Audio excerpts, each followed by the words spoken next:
talking a little secondary here in this segment. Obviously, Mekhi Gardner got his hand in the cookie jar on the flea flicker. Mm-hmm. But outside of that, there weren't really any busts for LSU that I can recall. I mean, just like guys running free. Now, third down was an issue, and they got beat a little bit on that. I'll give you my just total novice, real-time thoughts, and then I'll take yours a little more seriously than mine. But I thought Jay Ward was, generally speaking, like right behind the guy who made a lot of catches. Now, I realize Major Burns is flying up the field making tackles for loss, so you realize that Ward's probably got a little bit more deep responsibility. But is it his job to be in coverage and break those? I mean that sounds obvious, but like he has more responsibilities besides like one guy on the field. So you just feel like he was right behind the playoff, and that was what I saw. Yeah, it's the same we used to have in football: a day late, dollar short, and it just seemed like that's kind of how Jay Ward was playing. I think a lot of times too, when you're the free safety, you're the last line of defense.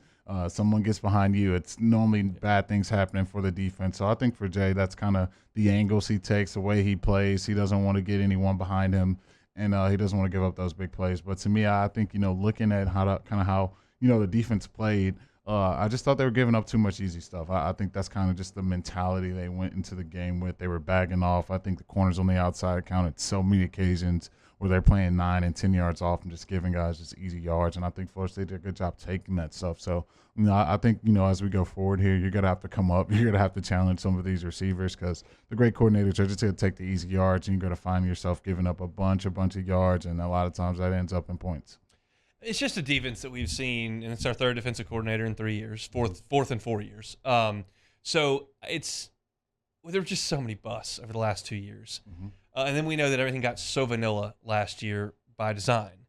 And all that's out the window here. But I guess that's not something I thought about immediately after the game, and that's like one of the last things that's going to come to your mind after you've just watched a furious 2-score comeback led up by a play that finishes the game with a touchdown, and then you get an extra point blocked. Like, the last thing I'm thinking of is, man, they didn't have any coverage busts. That didn't necessarily register to me. But when I'm thinking about they made some plays on the ball. You saw Colby Richardson go up and make a couple plays on the ball. I thought that Major Burns did a really nice job in the game.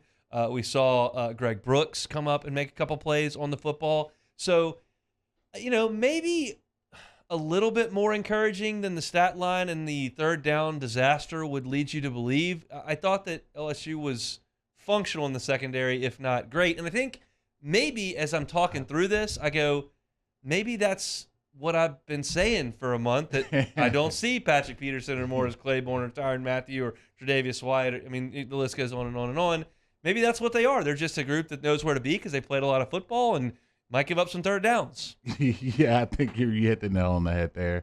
And I think that's kind of the thing I noticed, watching the game. They were going after some of those guys, and obviously they didn't make all the plays on the field, but anytime, I see another coordinator, I see another quarterback not afraid at all to continually take shots down the field, that's normally not a great sign. They don't try the All-Americans that way. So as you go, I think it's going to create a world where they can make some plays. They're going to get some opportunities. Maybe they can come down with some interceptions. Maybe they can make some plays on the ball. But you're going to continue to see coordinators try these guys on the outside.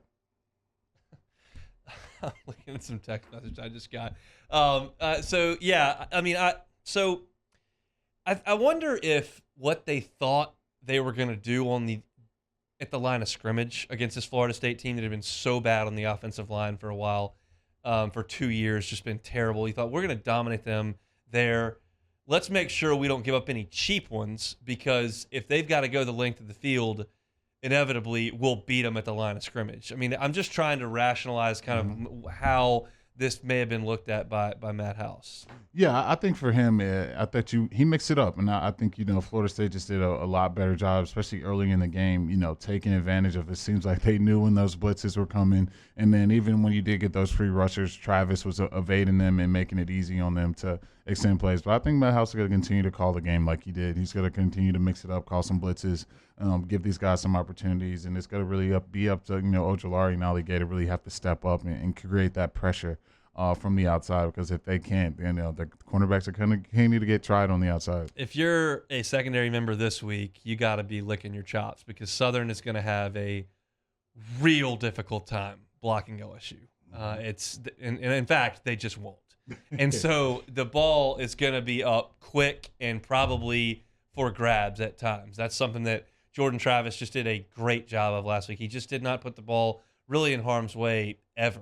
And that's something that's going to happen again this weekend. And maybe you get a little confidence, get feeling a little bit better, because guess what? Next week when you come to practice, DBs, you're going to have the coaches all over you, because you're going to have to make literally 60 tackles next week. Between some runs and a bajillion 2-yard passes, you're going to have to know exactly where to be all the time and make tackles. So have some fun on Saturday when the ball maybe comes out a little quick and a little bit off target. And realize next week, not as much fun when you're drilling for Mike Leach's offense. No, it's definitely not. I'll tell you one. It may not be as fun for the secondary, but I think the D-line will definitely have a breath of fresh air when you're chasing around Jordan Travis. Now you got a little more stationary target. I think when you get to Rodgers, you should be able to get him on the ground. So a little pull and take there, but I think, it's definitely going to be a huge step up based off of this week. So hopefully you can have some success, make some plays, and go into next week with some confidence. And that's the thing, for me as an LSU fan, for some of these players entering this game, it'll probably be something that we talk about tomorrow, just have some fun on Saturday. If you hate these FCS games, these lower level team games that come in, there's not even a point spread listed. Generally speaking, it's 35-3 at halftime.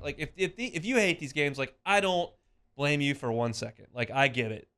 But tailgating's still available.